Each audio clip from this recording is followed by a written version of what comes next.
in the limited amount of time that we have, I'd like to talk about what's become a really important topic, not only for me, but certainly for the companies and organizations that I have the pleasure to work with. And that's the topic of the kind of the future of work and where we're going to land in kind of the new normal.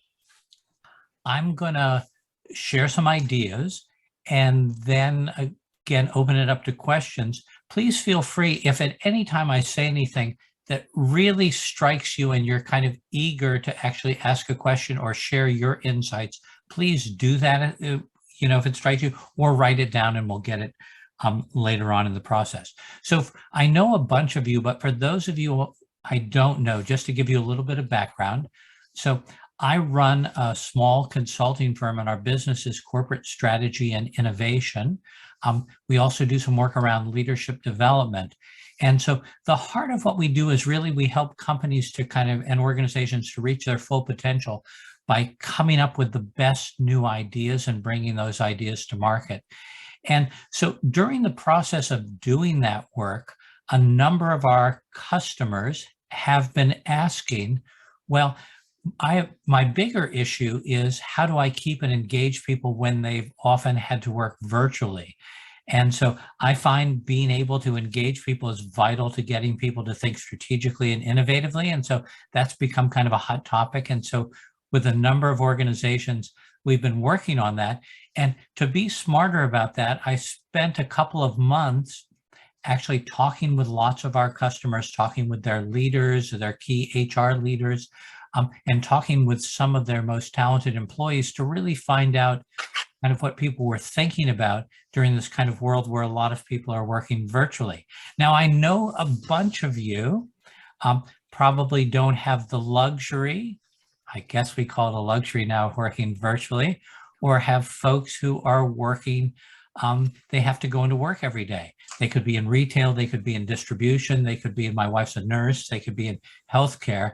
And so for those folks, the world hasn't changed dramatically, even with the pandemic. So I'd like to think the things we talk about are still equally relevant to you, whether or not you and your team are going into work every day or working remotely. But it's interesting to me as I talk to people and as I kind of look at the world of work to find that what began as a blip in terms of us wondering if maybe in a month or two we'd go back to work is now in its 23rd month. That's the pandemic. And it really has changed the way that an awful lot of people think about working. It's particularly changed the way that new hires think about working, because in many of our organizations, we have an awful lot of new folks who may not have ever been into the office. They may not have spent much time actually with their colleagues. And they may have a totally different notion about kind of what the world of work looks like.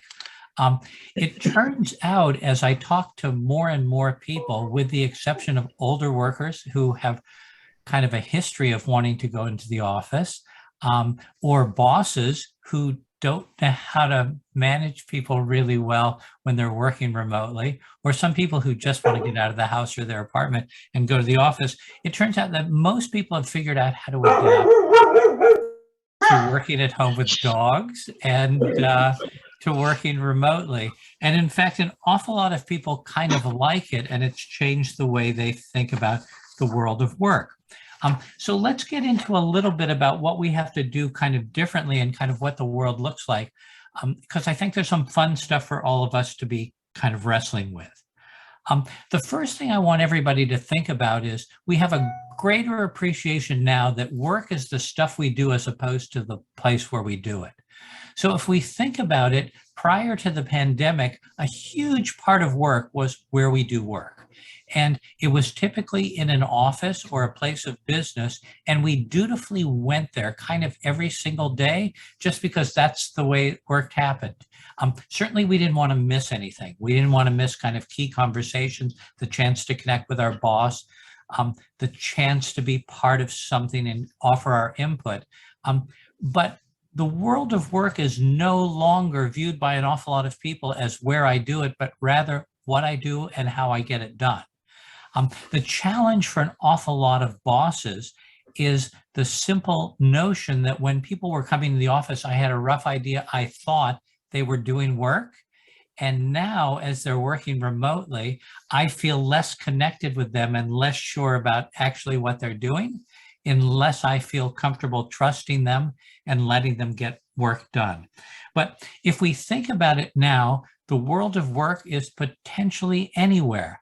This actually has some huge benefits for a lot of us who are in the business of employing people, because what it means is, as long as we're willing to be flexible and comfortable with people working anywhere, we literally can get the best talent from anywhere. We literally can put a job up. If you look at an awful lot of the kind of interesting jobs that are listed on places like LinkedIn or Indeed, what you'll find is that they're almost all saying that this job can be done remotely. The notion that I can find the best talent in places where people can either afford to work or like to be, and that they'll stay connected to me and periodically they'll come into the office, is kind of a new notion that I think is here to stay. Another thing tied to that we need to understand is organizations now realize in the world of work that they need to be way more flexible than they've been before.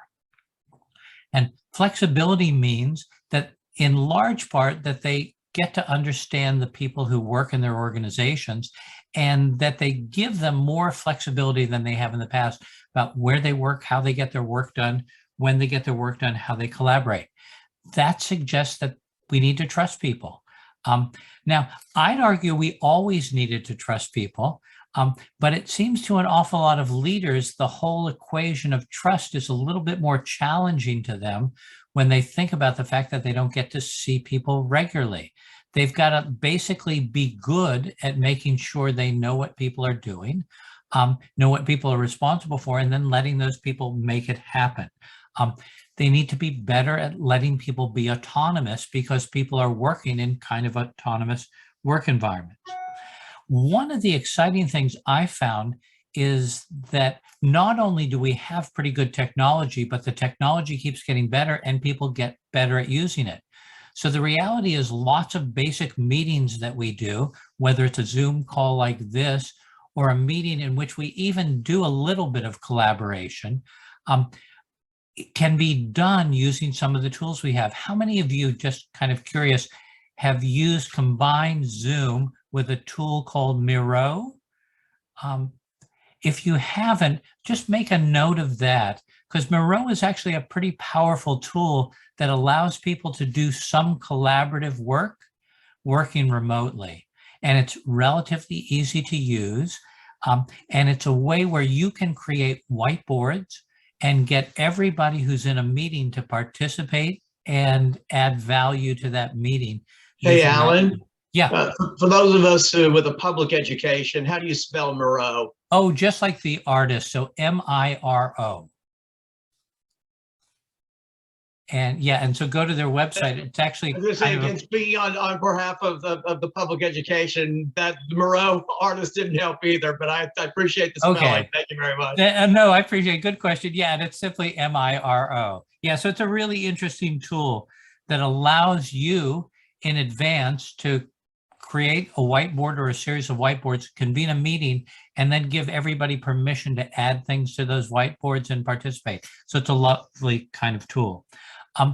So technology has enabled us to be better, but what all of this suggests is that we've got to be really focused on the culture of our organizations, given that some people aren't there all the time. I'd argue that the most important thing for all of us to think about related to culture is to think about what the hallmarks of our culture were before the pandemic, and then to do some thinking about how we take those hallmarks and adapt them to a world that is kind of hybrid, both virtual and in person, as a way to kind of think differently. If our culture before was high touch and high engagement and high acknowledgement of people, we've got to figure out ways wherever they are to do those things. If our culture was one of sharing information with people, we've got to do a better job of making sure that the information we want to share gets to everybody in a form it gets to, no matter where they're working. Now, I'd love you to think about the simple notion that it also forces us to be even better connected and more understanding of our people. And I love to give this example. So let me kind of share this. I have a few props here. I have no slides. I have no idea how to create a slide, but I have a few props. And so here I want you to think of an absolutely beautiful shoe. This is my LL Bean kind of Maine hunting boot. It's actually waterproof. It's pretty good in the snow. And I wear a size 11 and a half. And I tell you that only because it'll make you kind of understand what I want to share with you. So think about the Maine hunting boot, have that focused in your mind. I'll put it down for a second. Imagine that we took all of our employees, all of our team members, whether you have 1 or 5 or 10 or 100 or 500, and we took them to the store. So we could go to, well, so there's an LL Bean store, I think, right up by Pike and Rose. And we said, this is great. We've decided to have a company shoe. And so we want everybody to wear the same shoe. And so what I'd like to get is 100 pairs of the LL Bean Maine hunting boot in a size 11 and a half. And I distribute those shoes to everybody. And, fortunately for me, that's my size, so they feel pretty good. And other people are going to say, whoa, these shoes are kind of gigantic. They don't fit me very well. And still other people are going to say, well, I don't know, these shoes are kind of cramped. They don't fit me pretty well. And then there might even be some people that say, well, these shoes are kind of unattractive. They're really not my style. Well, why would I mention that? Well, it turns out in most organizations, that's exactly how we think about compensating and engaging people. We tend to think about everybody by some basic system or standard we've created. And that system or standard says, if you fit into this, that would be great. We have job classifications, we have pay grades, we have salary ranges, we provide the same benefits to everybody. And those might be really good ideas to have. But the reality I think that we've learned from the pandemic is that everybody is unique. And our ability to keep the best people is tied to our ability to connect with people. And I believe fundamental to connecting with people is us taking more time than we ever have before, because remember, we don't see them all the time, and actually asking them how they're doing, what matters to them, and what we can do within the resources that we have to really help them to be rock stars, basically. And so imagine that we would have conversations with people and we'd say, we actually have some flexibility in how we compensate you. We realize that some people would like to work more remotely. Some people might prefer some more time off as opposed to salary. Some people might like us to invest some of the resources we have in learning and taking classes that matter to them. But you tell us what matters to you, and we'll commit to trying to do that within the best of our ability. We no longer think of the world as kind of one size fits all. You enter here as an associate, you then rise to senior associate. We pay you the exact same way. If you're lucky after that, you become a manager if you stay that long. But so I want you to think about just the notion that not only is everyone different, but everyone matters, and our ability to stay connected and be regularly engaging with people around what matters to them is going to be fundamental to us keeping them. Think about this simple notion. If I'm working and it looks like a bunch of you are at your dining room table and some of you might be at a desk somewhere in your house or apartment, the reality is, if I don't figure out a way to understand you better and connect with you better than other folks, what's to stop somebody else from sending you an email saying, I'd like to hire you and offer you a bonus? You say, hey, sitting at my dining room table anyway, doing the same work, why not? And so I'd like you to think a little bit differently about that.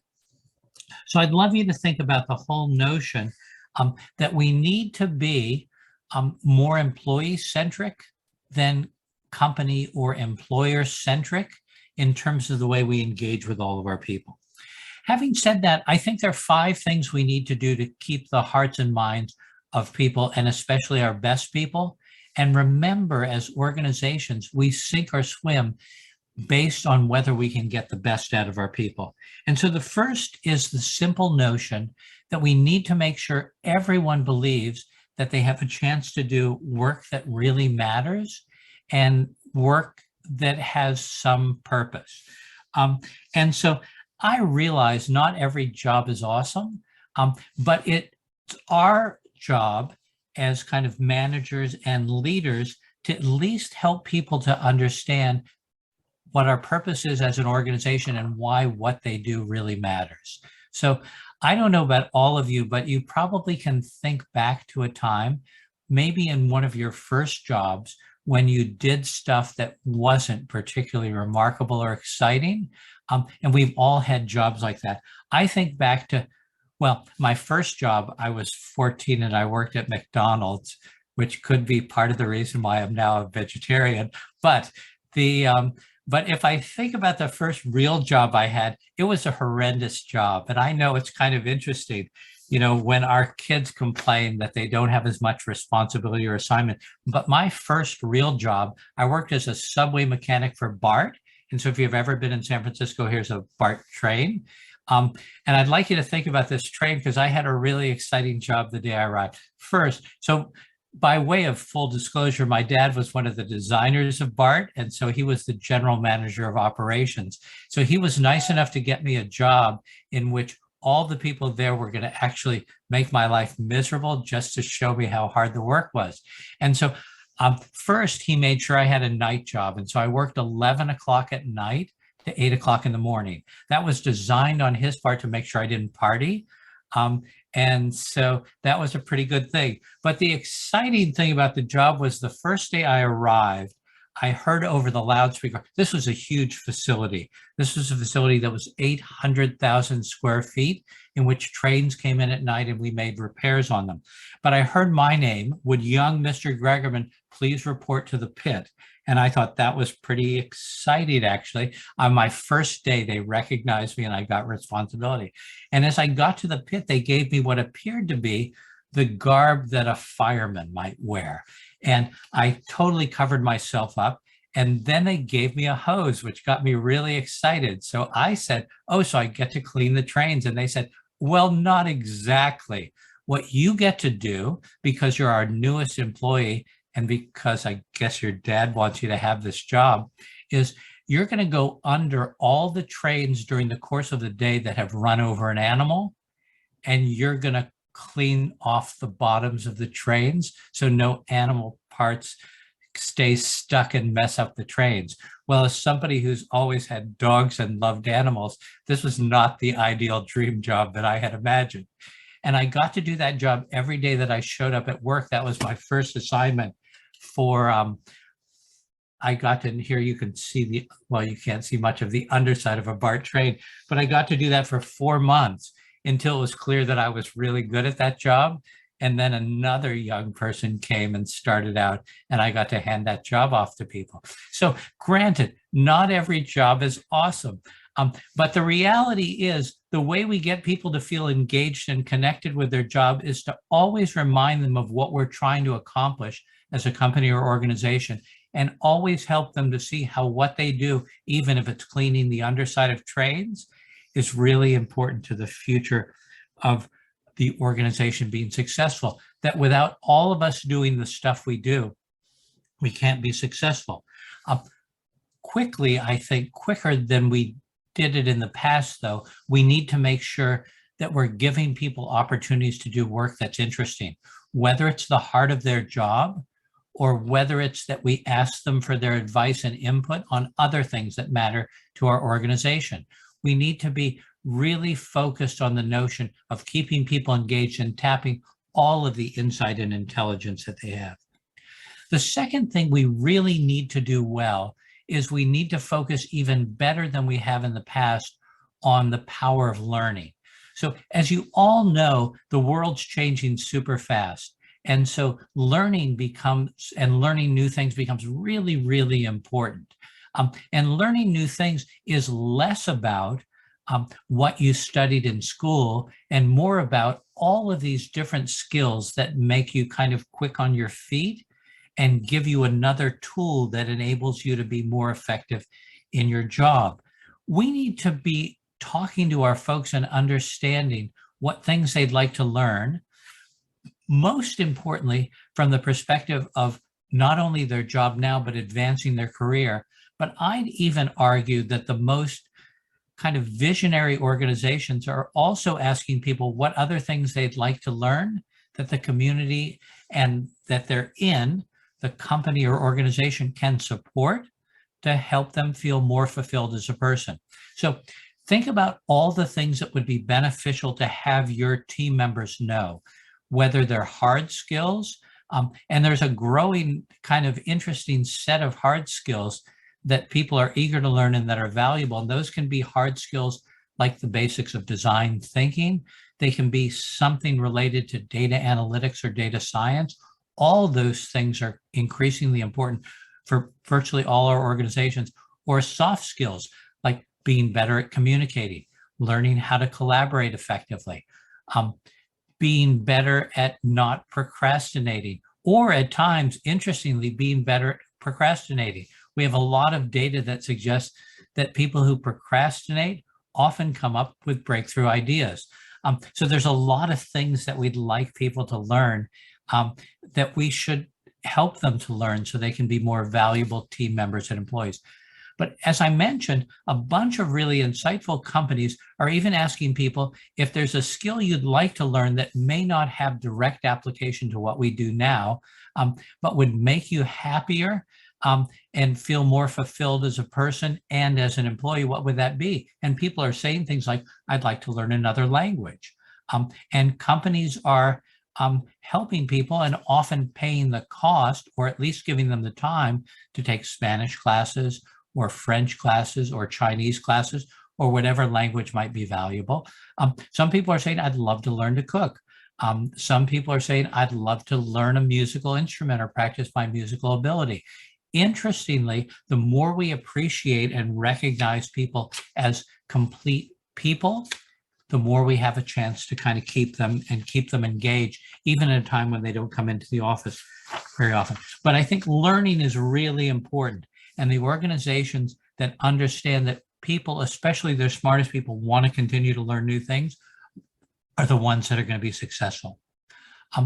The third thing I'd love you to think about is even when people aren't coming into the office very often, as well as certainly when people are, people have a compelling desire to belong. And it's just part of human nature. People want to feel that they're part of something that's bigger than themselves.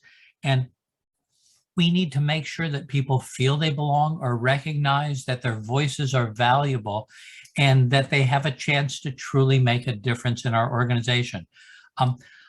I spent a lot of time wandering around, even in the pandemic, especially since I got my booster shot, kind of going to companies and organizations looking for best practices. And there's a company that I really, I love lots of companies, but a company that I absolutely adore. And whenever I go in there, it's clear I'm not the target customer. And that's a company called Lush Cosmetics. And I don't know how many of you have ever been to Lush, but I'm actually nuts about Lush. I'm nuts about a place that can actually create soap that looks like cheese. I'm nuts about a place that does no animal testing, especially given my job on the trains. I'm nuts about a place that actually has employees who are absolutely rabid about working there. And so this is a natural care product retail store. This is not like the dream, the mother lode of places to work. And yet, why are people passionate about working there? Well, for a few reasons. One is they're allowed to be themselves. And so if you see the typical Lush employee, they probably have a lot of ink on and they probably have a lot of body piercings. And that's cool for the company. And while it may be an issue for some of you when you go in the store, after you talk to these people, you would love to hire them in a moment. But that's not all. The company also asks them for their input in most things that the company does. And the company does something that I find is remarkable that all of you can do. So this is Lush Ocean Salt. It's a perfectly reasonable product. I don't use it. I bought it for family members. But if you notice on the side here, there's a picture of a guy named Mac. And Mac is an employee at Lush. In fact, Mac is the guy who made this. Lush doesn't have a big factory in which machines make everything. They talk about making all their products in bakeries in which individuals actually make things, and they let it be known who is the person who makes stuff. So now Mac, who makes this face and body kind of cream, Mac feels that what he does not only matters, but that the world sees his picture and knows that he does it. But that's not all that they do there. So Lush is what we might call a purpose-driven company, and I believe all your organizations can be purpose-driven. One of the things that Lush does is one day a month, they give all of their proceeds from certain products to nonprofits picked by the employees. They literally ask their employees, if you were to donate money or have the company donate money, which nonprofits and which causes would matter to you? And the employees get the chance to kind of say what matters to them. And then they see that in their stores. If it's a local nonprofit, they put up banners, and then they see that input that they gave has made a difference in the organization. So I'd love you to think about that, but it's all about belonging. And belonging is about being involved, being asked your opinion, being appreciated. Now, it's interesting. I went to a workshop just before the pandemic in which the speaker amusingly noticed that with today's young people, they're not patient enough to wait to be the employee of the month. They would like companies to have employee of the day, just so they can be appreciated more often. I give young people a lot more credit than that. In fact, I believe young people will be the folks who will turn the world around if it's to be turned around. And I believe they don't need to be employee today, but they do need, whether they're in the office or remotely, to know that we appreciate them and care about them and they belong. Now, here's a really weird thing about the virtual world that actually makes it easier. Imagine you lead an organization, and in the past, let's say you had 5 locations or 10 locations or a few hundred employees, and your commitment, because you wanted to do the right thing, was to connect with all of those people when you could. It would involve a fair amount of travel and logistics. The reality is, with online and people's comfort with online, we can literally kind of book appointments, 15 minutes, 20 minutes, 30-minute check-in appointment every month with all of our folks, even in far-flung places, and simply get on a computer and engage with them. That's kind of a cool thing. So there are advantages to technology. I'm not saying that that's what we want to rely on as the main way we do it, but let's use those as an advantage to stay connected and let people know they belong, and let people know that we're constantly interested in their ideas. The fourth thing I'd like you to think about, and this is based on talking with a lot of young people, is it appears to me that an awful lot of young people would like to work for organizations that are trying to make a difference in the community, that aren't totally focused on just the bottom line. I believe they're smart enough to realize that we need to make money to be successful, but young people are gravitating toward organizations that commit to giving back to the community and that give them opportunities to do that. And so whether we create opportunities in which we tutor young kids, or are part of a food drive, or work at a homeless shelter, or clean up the community, I believe our ability to suggest to people that part of what we are hopeful they'll do is also work to make our community a better place is going to challenge people to not only make a difference, but also feel that what they do and what we do is particularly compelling. So I'd love you to think about that. And the last thing I'd like you to think about is that people want to work in a place where they can have fun with the folks they work with. Now, the interesting thing we found from the pandemic is they don't expect to have fun with them all the time, but they'd like to have fun on reasonable occasion or somewhat regularly with their coworkers. So even if I'm working remotely, I'd like the company that I'm working with to organize a chance to get together, hopefully in person, but if not virtually, to do fun things together. And whether that's a trivia night online or getting together for pizza or to ride go-karts or to do whatever we do, connecting with our coworkers in a way where we simply have designed it to have fun is an important thing to do. One of the things I've been doing with lots of our customers is we design kind of fun team building kind of, I guess you could call it scavenger hunts, but we have teams race through cities looking for new ideas. We do a lot of those in the Washington area. And we have people signed up. I mean, some of them keep getting pushed off because of COVID and new variants, but we have lots of people signed up to kind of bring people back together and have them get to know each other through the context of kind of exploring the world and having fun together and finding out things about DC that they haven't found out before. So I'd love you to think about just the idea of bringing people together. So think about those things and how we keep people engaged. We keep them engaged by showing that we care, that we understand who they are.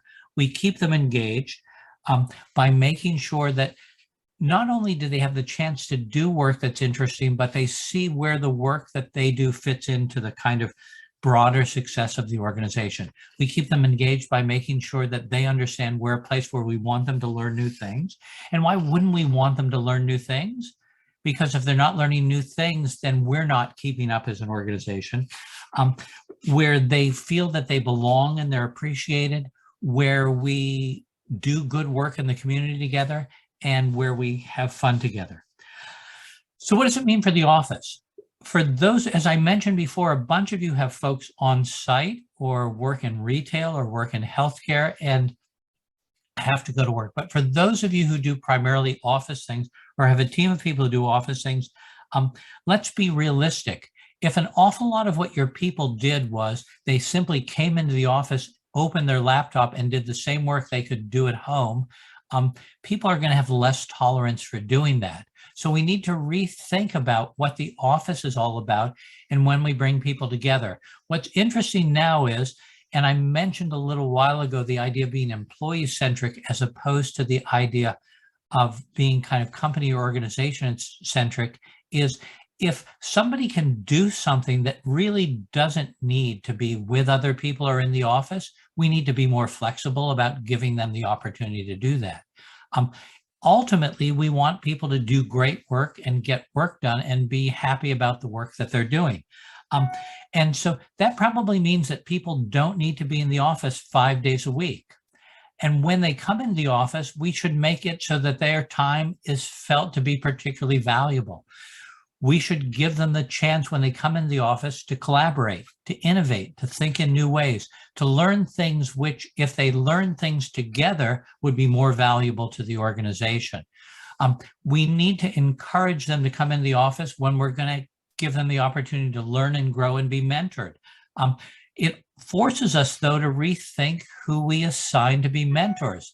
In the past, we just assigned people to be mentors because they were senior or they were somebody's boss without necessarily training that person on how to be a good mentor. I think we need to do a better job because we need to make mentoring valuable. And part of the way we make mentoring valuable is to make sure that the people who are doing the mentoring are actually pretty skilled at doing it. So I'd love you to think about that. But so we need to bring people back when there's a clear kind of purpose, when we want to share information in which being all together would be more valuable, not just sharing the information from a meeting, when we want to create kind of breakthroughs by thinking creatively about a project, when we want to think about our future or think about new products, services, or solutions. So there are a variety of reasons, but this probably isn't going to be 5 days a week. And so if we're not going to bring people in 5 days a week, then we need to think about, would it be best to have the energy of bringing people in for 1, 2, or 3 days a week and having them all in the same days? And I think if we're going to do that, then I would be inclined to think that we ought to make those days Tuesdays, Wednesdays, or Thursdays. And the reason I think about that is that I think about that people have actually figured out how to have longer weekends and still be productive. They've figured out that maybe they can go somewhere on Friday for a long weekend, as long as it has good bandwidth, and still work most of Friday, but end up wherever they want to be, whether it's at the beach or Berkeley Springs or any other place. And so I'd love us to think about, as we start to bring people back, thinking about days that are kind of more, again, employee-centric and less kind of organization-centric. I'd also like us to think about the fact that we need to be kind of leaders and managers in very different ways, and that that's okay. But it means that we need to develop some new skills. We need to listen better. Um, and I know a lot of you were great listeners before, but we need to ask a lot of really good questions and listen better. And we need to really begin by asking people, what will it take for them to be remarkable? We need to be better at connecting with our people. And as I mentioned a few moments ago, I think we can use some of these tools to connect with people in kind of remarkable ways. We need to be better communicators. If some of our people are in the office and some of them are remote, we need to think about how to create compelling communications that everybody gets so that everybody's on the same page. And then we need to know when to bring people together, either in person or virtually, to communicate effectively with them. We need truly to be better at delegating. I think part of the kind of the challenge that we had as leaders in the past was we felt really good when we could see everybody and see that they were working.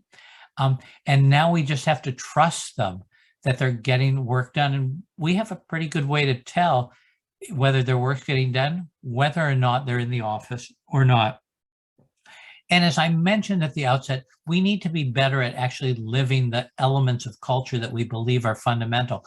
Ultimately, it's your culture and your ability to embrace the way people want to work and incorporate it into your culture that's going to determine whether or not people want to stay. Remember, it's kind of an interesting world. A recent Fast Company study suggested that the average time that a person in their 20s to 30s stays with an organization is about a year. And so if it's about a year and we as an organization want to keep our best people, we've got to do things differently than other people would to keep them engaged. We've got to show them that we care about them, that we understand them as people, that we want them to grow, that we want to involve them in things that really matter. We've got to show them that we're willing to make a difference. And we've got to appreciate as well that we're not only just competing with the other organizations like ours in the DMV, we're competing with an entire world filled with people who could be remarkable employees to our organizations and figure out how to work remotely and kind of be valuable. So I'm going to kind of leave it at that. Let me stop at that and then either take any questions, or I would love to gain some of your insight about what you're doing that you feel works. What are the challenges you face? So I will take a deep breath. So let's, Allie, you want to go for it? Thank you. This was absolutely terrific. And Mark, thank you for getting this set up. Alan, this was fantastic. So thank you. My question is leading back to culture and creating different cultures at work. You have so many different, workforce is always the number one issue that keeps CEOs up at night. And within those cultures, you have a lot of different generations. Some like recognition, some like pay raises. What are your thoughts on different, not ways of recognizing individuals, but the employee recognition versus merit raises versus time off versus more vacation, things like that? So that's a great question. And I think you're exactly right. But I think it gets to the notion, that I talked a little bit about, but certainly I'd love to talk with people more about. And that is, we really need to do a better job of understanding people as individuals. And part of understanding them as individuals is we need to ask them what kind of motivates them, what would energize them to wake up and be excited to be part of our organization each and every day, whether they come into the office or do it remotely. Mm-hmm. And if we understand that, then I think I'm really about the notion within our resources of tailoring the way we engage with each of our people. And as managers, I think that's a doable thing, and I think we kind of really need to do it. So we need to ask them, among all the things that are part of a job that are really important, what are the most important things to you? And I think we also need to be tied to your question. I think we need to show them that at the heart of our culture and the way we engage with them is willing to be flexible and realizing that their world and their needs may change at times. They could have a sick family member. It could be a busy season for one of their kids in a sport or a school play, and they want more flexibility then. But because we trust them, we know we're going to get kind of a lot of work out of them and a lot of great work out of them when they're fully engaged, and if they could have a little bit of time to do something that's special to them. So they may be needing to move an older parent kind of from an area. So lots of things come up. If we don't know those things, we can't know. As I always like to say with almost all the organizations I work with, unless we have kind of deep conversations with people and find out what matters to them, we'll never be able to really offer the value that we offer. I think the best organizations, especially with employees who've been there a while, know them really well. And I think the other thing you mentioned is there's a huge generational shift going on. And so what I find is I talk to people who are kind of older, who spent 30 years working in an office, and this has been hell for them, the pandemic, because they couldn't go into the office. And the first time they heard the coast was cleared, they went into the office. And so there's certain people who feel that the office is a huge part of work. There are other people who feel that it's not. We need to be more flexible about that. There are people who are in their careers at a stage in which even though we always should all be learning new things, have said, I'm less interested in the learning part of it. I just want to have interesting assignments and be able to work on those. So I believe everything is this idea that we're going to kind of have to customize the work experience. Just find that balance, right? Yeah, and find what works best for people. But if we're always communicating and asking and we can't deliver on all that, that's better than never asking, because we never know. Everybody, it turns out, let's be honest, all of you, as wonderful as you are, and all of our employees, they all have a backstory. And it takes a bit of time to get to know what that backstory is. And understanding that backstory helps us to really understand them as a person, to show not only they belong, but then I believe to do a bit more to tailor the work environment and the work experience so that they can be successful, make a difference, but also be able to accommodate what that is.